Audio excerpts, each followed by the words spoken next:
Our leaders are having a party in a sinking ship.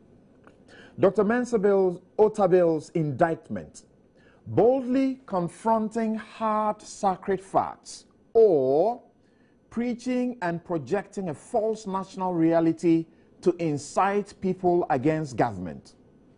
How about President Jerry Rawlings' charge to President John Mahama to check, quote, the unprecedented levels of corruption, offensive show of power and opulence?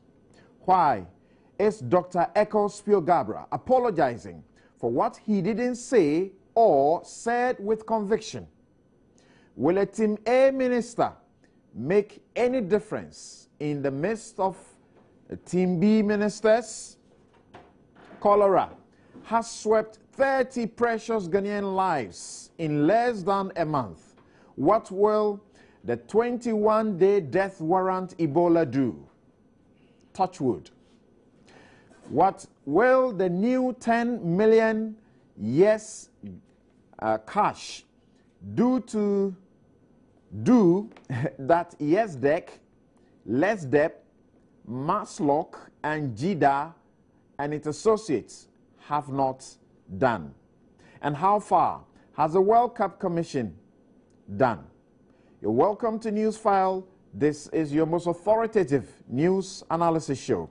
I'm Samson Ladi Ayenini. We'll be right back.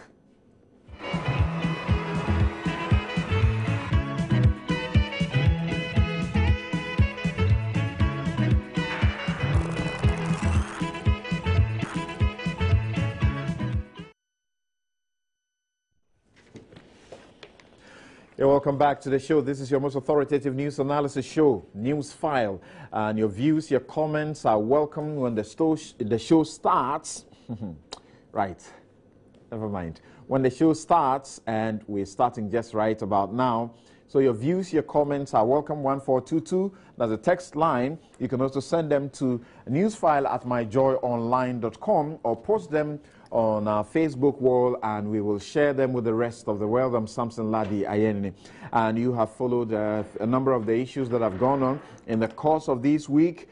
Number one, we're looking at Dr. Mensah Otabil. Has he been dealing with sacred facts, or he's simply projecting a false reality and seeking to incite people against the government? Let's listen to Dr. Mensah Otabil.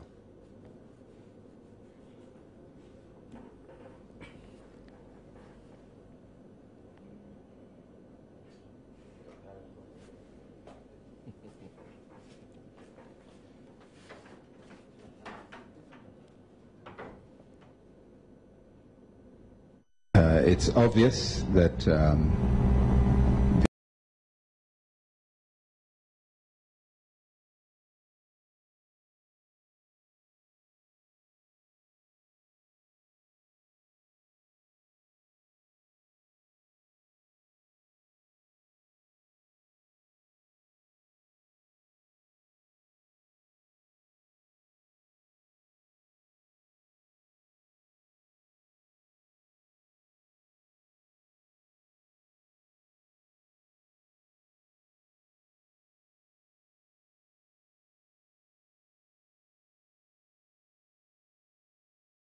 I think we can avert the disaster.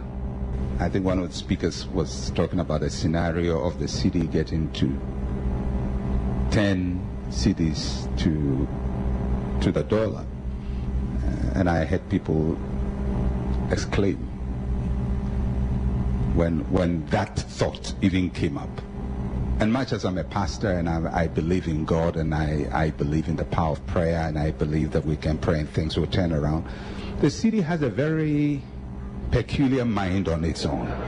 Much as I wish that the city would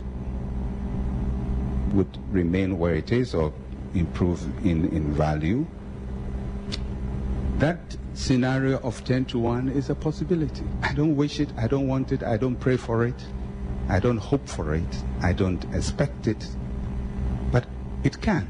And so instead of sitting here hoping that everything will be all right, I think it would be great for us to face reality, that things could get worse. We are in this ocean and our ship is going down. And we can't pretend it's a party on board our ship. And I hope the captains of the ship don't behave like the captain of the first Titanic, who was so overconfident that he allowed thousands of people to die just because he wasn't prepared for the crisis. Pray for them that have authority over you. Look, Ghana is not being ruled by what is needed, though.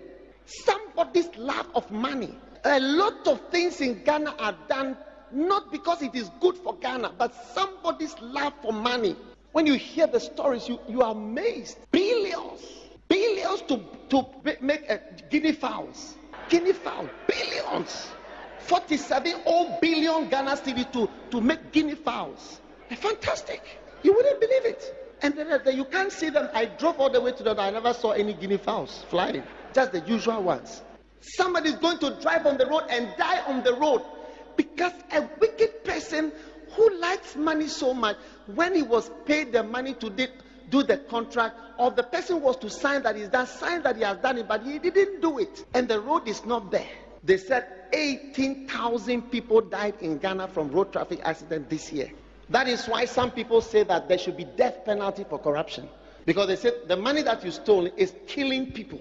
We don't need amateurs. We must pray in this country that a time will come in the politics of this country that unless you've owned a business before and you paid salary and you build your own house, paid electricity bill, water bill, taxes, and you've owned something, you must not be qualified to run for politics in this country. Because you see, we need people who go into office not for money, but they go into office to help the nation.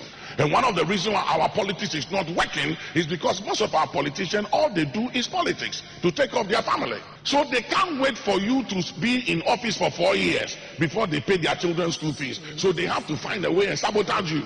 You have to fail so they can come. And when they come, you also have to sabotage them because you also cannot wait. So it's a vicious cycle. And at the end of the day, who is suffering? The nation. The people. We don't need amateurs in leadership. We need seasoned people. We need people who have been through something, who have survived something. And it's the same thing with ministry. It's the same thing with churches. One of my greatest problems is taking amateurs, young guys, whose family nobody have ever sat in a plane before since God said let there be light, and introduce them to Europe. And as soon as they see the snow, the next thing they have to do is to kill me. So they'll never come back to Africa. Amateurs. They eat fufu in the morning. Fatijedi in the morning, konkekena in the morning. That means they make it, they live comfortable today at the expense of the future.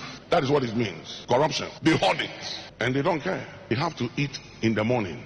Our society, and by inference, our politics, will be devoid of greed and corruption if we develop a consciousness as a people, a conscience as a people. Our leaders must also learn to play by the book. People with conscience are sometimes appalled by the extreme insensitivity displayed by some political appointees. The unprecedented levels of corruption, offensive show of power, and opulence by some at a time when our country requires prudence and frugality is an issue that I call unprecedented. That I call on President Mahama and the Vice to set their eyes on. The people need to see a sign that the government is seriously committed to cleaning up house so they can follow suit. That is not too much to ask for. We cannot fight the various forms of corruption if we do not take on leaders and so-called untouchables who have sought to institutionalize corruption. We need to restore Ghana to the status of a country worth dying for.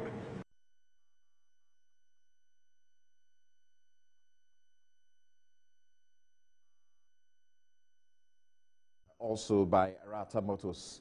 And my guests are seated: Abdul Malik Wekubaku Jr., Editor-in-Chief of the New Crusading Guide newspaper; James Agalga is Deputy Interior Minister, is a lawyer and an MP; Nana Akomia is the just immediate past communications director of the New Patriotic Party. He is the last minister of the youth and employment under the NPP administration. There's a connection. I'll show you why I bring it in. And then Godwin Adarwine is a corporate lawyer and lecturer. Good morning, gentlemen, and welcome to the show. Good morning. Thank you very